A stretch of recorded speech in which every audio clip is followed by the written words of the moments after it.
Hi, I'm astrologer and life coach Penny Dix. Welcome to my YouTube channel. Welcome back if you're one of my regular visitors here. And if you are new here, a very big welcome to you. And I would love it if you'd subscribe. So today I am bringing you one of my short heads up videos.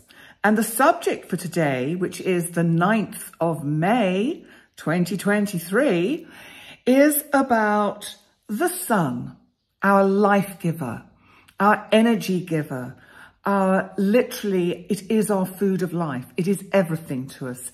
It's also in the astrological chart. It represents our very soul, our very being, because it's where the sun is when we are born that tells us who we are.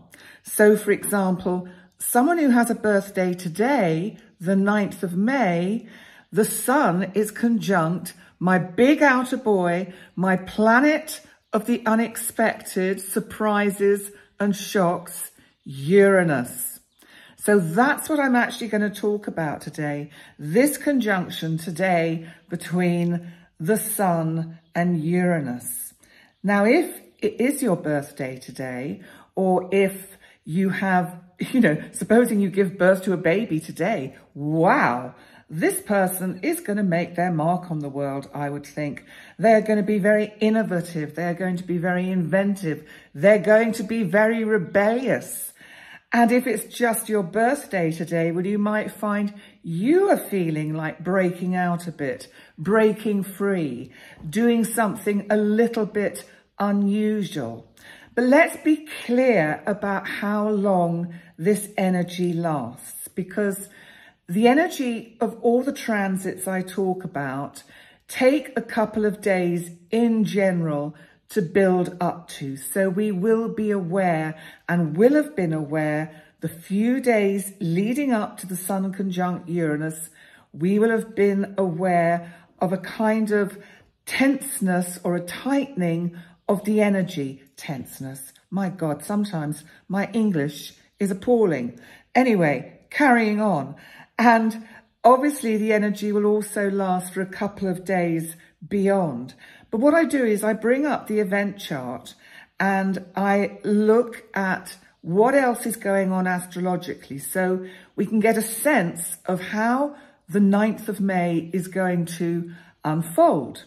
So what this chart tells me is that, the moon, for instance, today is in Capricorn. And we are beyond the full moon lunar eclipse that we had in Scorpio on the 5th of May. And because I'm recording this on the 30th of April, I have no idea how that went, as I also have no idea how King Charles III's coronation went. But I have got 2 videos up about both those events. If you haven't already seen them, it'll be interesting to see whether my interpretation of the energy matched whatever was going on in your lives or in the world in general. It's very weird when I'm doing these kind of leaping ahead in time. But there we go. I get used to it. So the moon is actually trining the sun and Uranus. So the moon, of course, is a friend of the sun because they're like the yin and the yang. They are the masculine and the feminine. And because the moon is in Capricorn, the moon is bringing in a sense of structure.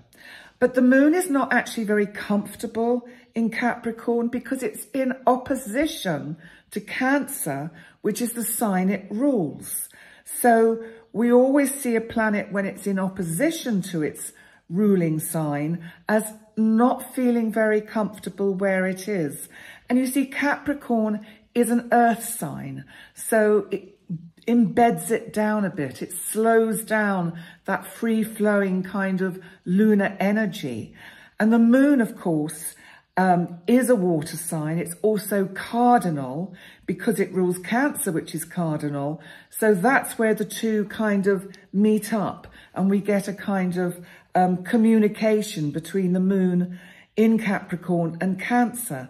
In Cancer, the moon a little bit later today will come up to be in opposition to transiting Mars in Cancer. Now, Mars is our planet of energy, assertion, aggression. But in Cancer, it can kind of bring out more of its what I would call passionate side. It's intense, it's feeling emotion, it's fiery passion as it tries to negotiate the Cancerian waters and make its point. Now, Mars is actually squaring the part of fortune. That's quite interesting. And it is actually coming up to square transiting Jupiter, which is right at the end of Aries, soon to move into Taurus. You might hear a lot of squawking next door. These are the wives of Chanticleer. And I think they're giving birth. In other words, they're laying eggs. Isn't that just delightful? Moving swiftly on. So coming back to the energy that we've got today, we have, of course, Mercury retrograde. So there has been, since the beginning of May, a general sense of a slowing down of the energies, especially because Pluto, my big outer boy of power and transformation, went retrograde on the 1st of May. And Pluto is already moving up to be in position to make a really hard, exact square with Jupiter, when Jupiter finally moves into Taurus. But I'm going to do a separate heads up on that. Very super exciting. But there is something about the energy of May that is kind of destined. It's kind of fated. And I talk about that more in your individual zodiac signs for the month of May. But coming back to today and to the what are we on with on the 9th of May, today we could see surprises in the workplace. So if you're out working, there could be significant surprises, shocks. We could also see twists and turns in the economy today, especially with that Mercury retrograde, which is coming up. Well, it's moved past, but when it finally turns direct on the 15th, it will go over this point and it will come up to be conjunct Uranus. And then I think we're going to see a lot of interesting action in the economy. Now, today, mainly with this energy, it's about being open to innovation, surprise, really going with the flow, being spontaneous. You know, Taurus, the sign the sun is currently in and Uranus is in, is quite, well, it's stubborn. It is loyal, Taurus, but it takes a lot to move a Taurian into anything, into any form of action.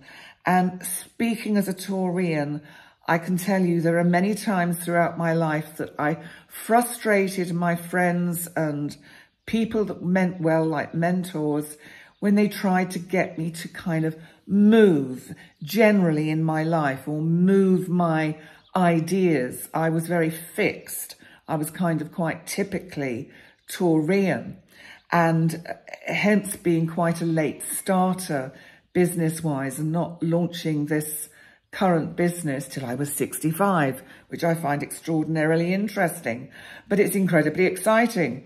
So just be open to a bit more flexibility today, because I think Uranus is trying to encourage us to be broader, to see the bigger picture, to think outside the box, to actually embrace change. And Uranus also can be about the truth. So there's something here about finding your own truth, your own authenticity. And if anything comes up which is surprising to do with your health, for example, don't neglect it. Make sure you nip whatever it is in the bud straight away, because the Sun and Uranus are in the 6th house of this event chart. So just bear that in mind. So interesting energy. Have a wonderful day. And thank you so much for coming to join me, Chanticleer and Chanticleer's family, for this short heads up video. And please remember to like, comment and subscribe. And subscribe to my website, pennydix.com. And then you will get the newsletter with forthcoming events that we are still working on. And they are in process. It's coming in June, if I can get my act together through this Mercury retrograde and start doing what I'm supposed to be doing. So on that note, thank you so much for joining me, and I will see you next time. Bye for now.